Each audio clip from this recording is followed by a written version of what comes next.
የምነግርህ ነገር ሚስጥር ነው። ነገሮችን ግን አስበህ ካላደረካቸው ብዙ ነገር ታበላሻለህ። ምንድነው? እስኪ ስለ እናትህ ሞት አጣራ። እማዬ ከሞተች ምን ያህል ጊዜ ሆናት? አይ 2 ዓመት ከ3 ወር እንደዛ ነው አይደል ቤቲ? እሷ ምን ታውቃለች? የመጣችው እኮ ከሞተች በኋላ ነው አይደለም እንዴ? አንተ ንገረኝ እንጂ እናት አይደለችም? ተቀብራ እኮ ነው የደረስኩት። እና ዛሬ ነው የምትጠይቀኝ? 2 ዓመት ከ3 ወር። ይሄ ልጅ አስቸግራታል እንዴ ቤቲ? ይቅርታ እኔ አላውቅም። እየዋሸሽኝ ነው አይደል? ይቅርታ ጋሼ፣ በእርግጥ እኔ ምንም የማውቀው ነገር የለም። ግን ደግሞ አንተን በማያገባኝ እንዳልገባ አስጠንቅቀኸኛል። አዎ ልክ ነው። ግን ደግሞ የማይገባ ነገር እያየሽ መቼም ዝም አትይ። ልጅሽ የምታገኘውስ ማለቴ በአካል ቢመጣ። አትቀልጅብኝ፣ ይኸውልሽ አትቀልጅብኝ። እኔም ላይ ልጄም ላይ እንድትቀልጅ አልፈልግም። ተረጋግሽ አለሜ። አልረጋጋም፣ በፍጹም አልረጋጋም። ማንም ልጄ ላይ እንዲቀልድ አልፈልግም። ማንም። አንቺም ሴትዮ። አዎ እኔ እብድ ነኝ፣ እናትዬ ግን እብድ አይደለም። እሱ ጤነኛ ነበር፣ ግን ሞት ነበር። አዝነሃል?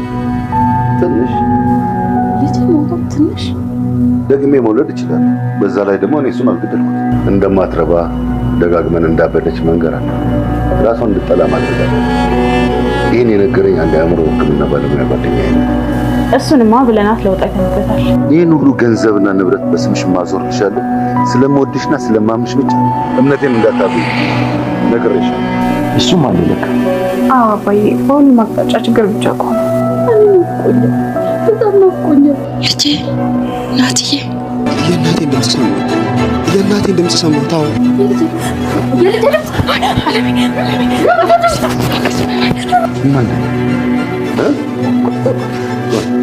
ማን ነው?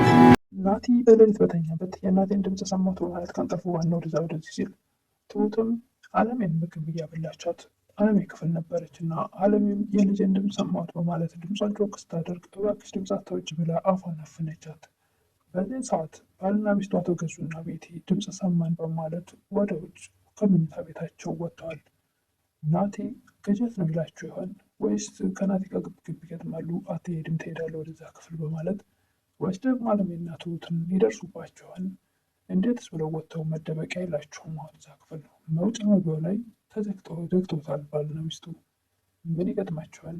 እሱን እስከ መጨረሻው ቪዲዮ እንከታተለው። ሰላም ጤና ይስጥልኝ ውድ የተከበራችሁ ለምናችሁ ኢትዮጵያና ተመልካቾችን እግዚአብሔር ይመስገን ደህና ነኝ። ትሁት ድራማ ክፍል 83ን አብረን እናያለን። የባለፈው ክፍል ትሁት አለሜን ወደ ሳሎን አውጥታ ምግብ እያበለቻትና ቡና አፍልታላት ትንሽ ዘና እንድትሆን እያደረገቻት ነበር። በዛን ሰዓት በር ይንኳኳል። በርስ የሚንኳኳበት ሰዓት እጅግ በጣም ሁለቱም ደንግጠው ነበር። አለሜም ምን እንደምታመጣ እናያት እስኪ ታያት ትል ነበረ። ቤቲ ከሆነች ብላ በፍጹም ወደ ክፍልሽ መግባት አለብን፣ ሱቅ ልካኝ አንቺን ልታጠቃሽ ትችላለች ትል ነበር። ከፎቅ ትወረውረኛለች እንዴ እያለች እንድትፈራና እብድነሽ እያሉ አይምሮዋ እንድበላሽ ስላደረጓት፣ ነገር ግን አሁን ክፍልሽ እንግባና አስረዳሻለሁ ትል ነበር ትሁት። ነገር ግን በሩን ያንኳኳችው ቤቲ ሳትሆን ናቲ ነበር። እንደኔ ናቲ ደርሶባቸው ቢሆን አግኝቷቸው ቢሆን ደስ ይለኛል። ለእኔ የኔ እይታ ነው። ይሄ እንግዲህ የድራማው እንትን ላይሆን ይችላል፣ ምናልባት ለማራዘምም ሊሆን ይችላል። ናቲና እናቱ እንዳይገናኙ ወደኋላ ያንጓተቱት። እንቱም አለሜን ክፍሏ ካስገባቻት በኋላ ለናቲ ምግብ ላቅርብልህ ትል ነበር። አይ ምንም አልፈልግም፣ እስኪ አንድ ቀን ቁጭ በይና አዋራሽ ይላት ነበር። ናቲም እውነት ለመናገር ግን ምንሽም የቤት ሰራተኛ ይመስል ነበር። የቤት ሰራተኛ ምንድን ነው የሚመስለው? ሁሉንም እኮ ኑሮ ነው የሚቀያየረው ትል ነበር። ከነሽ እኔ እንኳን እሱ ላወራ አልነበረም፣ አጋጣሚ ልንገርሽ ብዬ ነው ይል ነበር ናቲ። ያልኩ ነገር አለ እንዴ አባዬ? ስለጠየቅኩት ገንዘብ የሚያሰሩት ሴራ አለ እንዴ ይላት ነበር ናቲ። ትሁትም እኔ የማውቀው ነገር የለም እንዴት ላቅ እችላለሁ ትል ነበር ትሁት። ናቲም የዋሸሽኝ ይመስላል ይል ነበር። ያቀረብኩት ጥያቄ ልክ አይደለም እንዴ? ቆይ ግን እናቴ ሀብት ንብረት እያላት መረሳት አለባት እንዴ ይል ነበር ናቴ። እናቴን የሚያስታውስ ነገር ማድረግ የለብኝም ይል ነበር። አለብህ ትል ነበር ትሁት። ጠይቅ አለብህ፣ ግን እኔ የማውቀውና የተረዳሁት ነገር ቢኖር ቤተሰቦችህ በጣም አደገኞች እንደሆነ ነው ትል ነበር ትሁት ለናቴ። ማለት ይል ነበር ናቴ። ይኸውልህ ናቴ አሁን የምነግርህ ሚስጥር ነው፣ ነገሮችን ረጋ ብለህ ካላሰብክበት ነገሮችን ታበላሻለህ ትል ነበር ትሁት። ድል ነው ሲላት ትሁት በቃ ይቅር ብላ ተነስታ አጠገቡ ልትሄድ ስትል ምንም የማይሆን ነገር አላደርግም ንገሪኝ እባክሽ ብሎ እጇን ይዛታል። ትሁትም እስኪ ስለ እናት ሞት አጣራ ብላ ከአጠገቡ ትሄዳለች።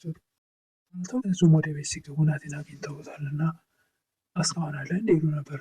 እድሜ ለአባቴ እስካሁን አለ ይል ነበር ናቲ። ከእኔ ጋር የጨረስን መሰለኝ ይሉ ነበር አቶ ገዙ። የመጨረሻው ስንጨርስ ነው ይሉ ነበር ናቲ። አቶ ገዙም ገንዘብን እየጠበቅኩ ነው ገንዘብ እየጠበቅኩ ነው ነበር ናቲ።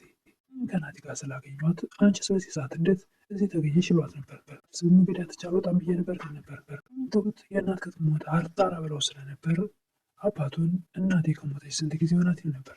አይደል ቤቲ ይሉ ነበር አቶ ገዙ። እሷ ምን ታውቃለች ከሞተች በኋላ አይደል የመጣችው ይል ነበር ናቲ።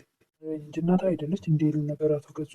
እኔ ምን አውቃለሁ ከተቀበለች በኋላ ነው የደረስኩት እናቴ ዛሬ ነው የምትጠይቀኝ 2 ዓመት ከ3 ወር ሆኗታል ነበር አቶ ገዙ።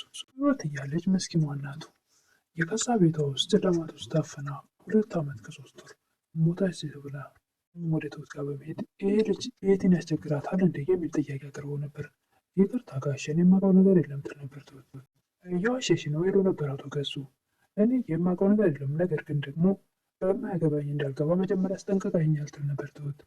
ግን ደግሞ የማይገባ ነገር ያይስ የምትይ አይመስለኝ የሚል ነበር አቶ ገዙ። የቱ እንደሚገባ እና የቱ እንደማይገባኝ የማውቀው ነገር የለም ትል ነበር ትሁት። የምፈልገው አይነት ሰው ነች ነገር ግን ሚስቴን ስለመጠበቅ ስለምፈልግ ነው ይል ነበር አቶ ገዙ። ትሁት ወደ ክፍሏ ስትሄድ አላወቀችም አይደል ብታቀንሮ ትክልኝ ነበር ተጨነቁ እኮ ስትል ነበር። ግን ልጄ ጋር መቶች ትል ነበር አለሜ ሻሉ ስትላት እንጭ ትዋሻለሽ ሁሉም ሰው ይዋሻል ትል ነበር። ልጅ በአካል ቢመጣ አለሜ በልጄ ማንም ሰው እንዲቀልድ አልፈልግም ተረጋጊ ስትላት በፍጹም አልረጋጋም ከዚህ ውጭ ልኝ ትል ነበር አለሜ። ልጇ ማንም ሰው እንዳንሳ አልፈልግም ብለው ስላሳመኗት እናቶ ገዙና ቤቴ አለሜ ስሜታማ ስለሆነች ክፍሏ ለቃ ትወጣለች። እኛም ደግሞ አቶ ገዙ ወደ ክፍሏ ሲመጡ ማንም ሰው ልጅ ላይ እንዲቀልድ አልፈልግም ትል ነበር። ገዙም አንቺ እንደ ሴትዮ ይላት ነበር። አሁን እኔ እብድ ነኝ የንድ አይደለም ትል ነበር አለሜ። እሱ ጤነኛ ነበር ነገር ግን ሞቷል። ቤቲ ትሁትን ምግብ ለማቅረብ ካልሆነ በስተቀር በፍጹም ከኪችን እንዳትወጭ ናቲ እያለ እሷ አጠገብ እንዳትደርሺ የሚል መልዕክት አስተላለፈች። ናቲም ከትሁት ጋር ስላይሽ ቀናሽ ማለት ነው እንዴ ሰራተኛ ናት ባልሻት ሴት ትቀኛለሽ እንዴ ልክ ተሸክማት ዙር ትል ነበር ቤቲ። ችግር አለ አንቺ እኮ አባቴ አንቺን ተሸክሞ የለም እንዴ ደግሞ ደህና አባት እንዳለ ያለች ተታርፍ ነበር ቤቲ። ለእኔ ባይጠቅመኝ ለአንቺ ጠቅሞሻል። ርዕሳም ትሁት ወደ አለሜ ክፍል ሄዳ ምግብ ይዛላት አለሜ እያለች ቀስቅሳ ምግብ እያበላቻት እያለ ልጄ ናፈቀኝ እባክሽ ልጄ ናትዬ እያለች ፎቶውን አውጥታ ስታለቃቅስ ናቲም ከእንቅልፉ ባልነው የእናቴን ድምፅ ሰማሁኝ ነበር። ለሜም ከአንተ ናፍቆት የእነሱ ዱላ ይሻለኛል እንዴት ብዬ ላግኘ ልጄ እያለች ፎቶውን ይዛ ትሁትም ተይ እንዳይመጡብን ድምፅሽንም አታሰሚ ፎቶውንም አስገቢ ትል ነበር።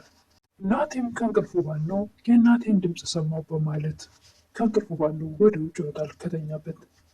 አለሜም የልጄን ድምፅ ሰማሁ በማለት ጮክ ያለ ድምፅ ታወጣለች። ትሁትም በጭራሽ ድምፅሽ እንዳታውጭ ለአፏን ታፈናታለች። አቶ ገዙና ቤቲም የሰው ድምፅ ስለሰሙ ተነስተው ከመኝታ ቤት ወጥተዋል። የትኛው ጋር ይገቡ ይሆን እነ ትሁት ጋር ወይስ ናቲ ጋር? እንግዲህ እሱን በቀጣይ የምናይ ይሆናል። ምን ሊደርስ ይሆን? ናቲ እናቷን ሊያገኛት ይችል ይሆን ወይስ ደግሞ ከእነሱ ጋር ከሰዎቹ ጋር እዛ ክፍል አትገባም ትገባለህ ግብ ግብ ይገጥሞ ይሆን? እሱን እንግዲህ በቀጣይ የምናይ ይሆናል። ለትሁት ግን ትልቅ ችግር ነው። እናትና ልጁ ቢገናኙ ግን በጣም ደስ ይላል በእውነቱ። ትሁት ግን ትልቅ ጥያቄና መልስ ይኖርባት ይችላል። እንዴት ገባሽ? ቁልፍ ከየት መጣሽ? እንዴት እንደዚህ ልታውቂ ቻልሽ? የሚለው ነገር እሷ ላይ ትልቅ ችግር ሊፈጠር ይችላል። ወይ ደግሞ እንግዲህ ለሶስት ሁለቱን ማሸነፍ አያቅታቸውም ብዬ አስባለሁ። እንደኔ እንኳ ክፉ ቢሆኑና ሰውን ለመጉዳት ቢሞክሩም ለሶስት አያሸንፏቸውም። ለማንኛውም ይሄ የኔ ሀሳብ ነው። ምን እንደሚፈጠር በቀጣይ እናያለን። እናትና ልጁ ግን እናትየውም ልጅሽ ሙቷል ስለተባለች አምኗል ብላ ራሷን ሙቷል ብላ አሳምናለች። ዳጊ ይቅርታ ናቲም እናቴ ሞታለች የሚለውን ነው በአይምሮ የሚያመላልሰው። ስለዚህ እናትና ልጅ ሲታያዩ ምን ይፈጠር ይሆን እንግዲህ እሱን ቀጣይ ምናየው